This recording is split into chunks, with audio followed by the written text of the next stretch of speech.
Hey everybody, Jen Freeman here, and I just felt drawn. I wanted to send y'all a quick note, a postcard from the edge. Feels like today's the first day we can actually take a breath after all of that eclipsiness, the Jupiter-Uranus conjunction that was on April 20th, full moon in Scorpio that was last Tuesday, and today's the last day of Mars in Pisces. It's also conjunct Neptune in Pisces. And tomorrow Mars goes into Aries, which really begins a new cycle, a new 2 year cycle for Mars. And Mars is how we move in the world, how we act.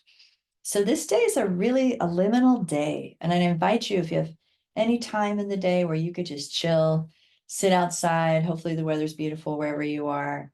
We live right on the edge of a spring, so I can go outside and just watch the ducks in the water, which is one of my favorite things to do because my mind can just empty and just invite in inspiration and just see what arises. Because my God, the past 6 weeks have been some of the most intense I've ever lived through. And I've lived through some, and I don't even know who I am now. And I don't think any of us really know who we are now. If we've been paying attention, a lot has happened.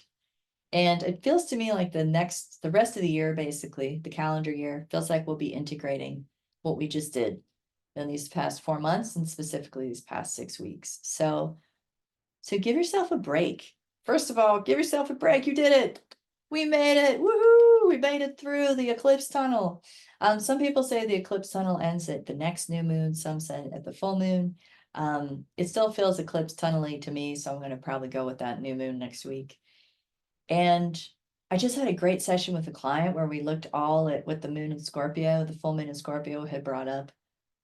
So I just invite you, so specifically this previous week, what got brought up around sex, death, money, power, transformation, all the scorpionic stuff? Because full moon in Scorpio every year gives us a chance to bring the brightest light into the darkest places.